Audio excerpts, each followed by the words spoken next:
Just a few days ago, the Deputy Prime Minister of Cuba personally announced that overseas Chinese nationals would be allowed to return to China to invest in oil companies, to open foreign currency accounts. But if you've seen our previous video, you'll know that it's weighty, Cuba's widest and largest economic opening since 1961. This long-standing fortress of egalitarianism finally decided to take the initiative to cut it open. Why change? I was in Cuba for a few days before the New Deal was promulgated. Walk into Cuba with me and you will find that it is not so ever, but a helpless move. Free medical care for all. But there are no medicines in pharmacies. Internationally, Cuba has a well-known title as the Kingdom of Universal Healthcare System. Today, Cuba is the only country in the world that truly achieves free medical care for all. An entrepreneur who has been rooted in the local area for many years told me that seeing a doctor in Cuba and even doing major surgery costs almost a penny. And Cuba not only has free medical care, but also has many doctors.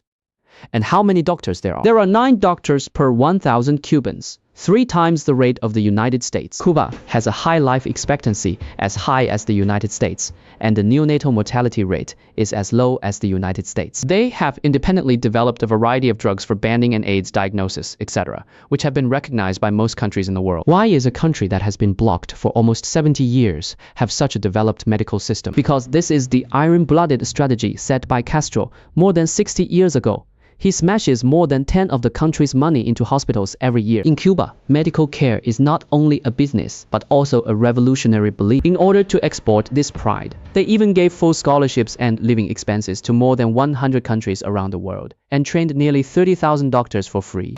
The medical industry is developed and exporting doctors has also become Cuba's largest cash cow. A year alone can earn the country $6.04 billion in a lifetime, which is a full 23 times that of selling Shuiji. But the most suffocating magical reality happens precisely in this medical utopia. Doctors can give you world-class craniotomy, but can't prescribe a box of anti-inflammatory drugs for a few cents. You walk to the pharmacy with the most professional prescription in the world and face a shelf cleaner than your face. And the problem is here. Seeing a doctor in Cuba is free, but there is no medicine in pharmacies because of long-term economic sanctions by the United States, and a large number of raw materials cannot come in. And finished drugs are even more difficult to buy. No matter how good the policy is, no matter how strong the technology is, no matter how many doctors there are, but no medicine is equivalent to a sharpshooter without bullets in his gun. So this kind of free medical care is a gimmick. No. Watching here for free is the sincerity of the system, and being expensive and empty is the price of blockade. This price eventually forced Cuba to open up its economy. 2. Why is the labor force with a monthly salary of $20 a big pit since the official announcement that the door is open? Does it mean that going to Cuba is full of gold? Don't be in a hurry to get excited to understand the gold content of Cuba's reforms. You must first understand how magical the beatings you have experienced when you went there to make a living capital before. Many creatives heard that Cubans only earn a few tens of dollars a month, and their first reaction is that they are too cheap. The cost of hiring people here is extremely low. But this is actually a business trap that has pitted countless foreign companies. The bosses made calculations that they only needed $20 to hire someone. But when it came to the day of payroll, they would find that they would have to pay $400, which was an extra $380 to get. It was legally intercepted by a super arrow called the official exchange rate. In the past, Cuban foreign companies could not directly pay their employees and had to hand over US dollars to designated labor agency. The problem is that the difference between the official exchange rate and the real price is more than 20 times. After receiving your US dollars, the labor agency will convert it into a local currency lock at the official exchange rate of 124 and send it to the employee. However, when employees take these locks and go to the street to buy food, they face a black market of 1,510.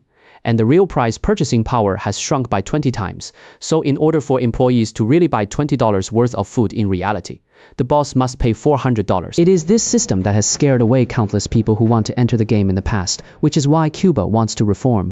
In fact, before the recent announcement of allowing expatriates to invest, Cuba had released reform money a few months ago, allowing foreign-funded enterprises to pay directly to employees. At that time, this policy was to cut off the super middle of the throttling funds. In the past, employees could only sigh in front of empty shelves with a ratio lock that had depreciated 20 times. Now, if foreign capital can directly send dollars or equivalent materials, Cuban workers may have an extra piece of meat on their tables. 3. The best opportunity for Chinese enterprises in the face of such a new market full of opportunities and secret exchanges. Who is the most suitable to be the icebreaker? The answer has actually been written in history, and the laser monument of Cuban overseas Chinese in Havana is engraved with the fact that none of the Chinese are deserters and no Chinese are traders. At the beginning of the 20th century, there was even a special debt problem between China and Cuba, and Hana University was educated to help China cultivate talents from the western regions to offset debts. In order to take care of Chinese students, Cuba, which is extremely short of materials, distributes a can of Coke to Chinese students every day, which is comparable to a luxury item locally. Even the college was specially equipped with a co-management network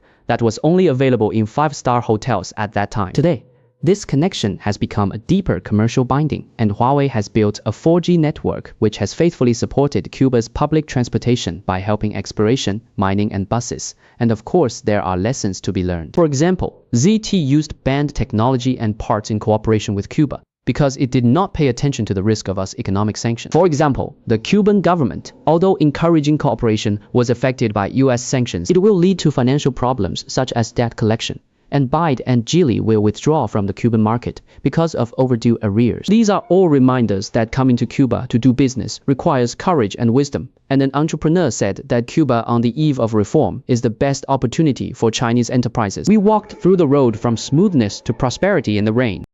For Cuba, China is not only an aider, but also a person who has been there and can even become a guide.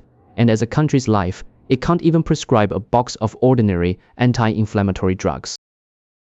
When a person's meager salary can only be barely exchanged for 100 egg ornaments on the black market, any grand institutional narrative must move towards the most basic human nature and survival soft position. In the final analysis, the ultimate purpose of the reform is to give the patient who had surgery the medicine, so that the worker who worked hard for a month could afford to bury eggs and rice. It is a violent turn in top-level design, and it is also a Jedi counterattack of the people's survival instinct. No one can always go against the laws of the economy, and no country can live in a vacuum forever. When this isolated island remerges into the real ocean, the most shocking thing is not only the reconstruction of business and wealth, but also the comprehensive recovery of real life. Bless Cuba. May Cubans see the arrival of spring as soon as possible.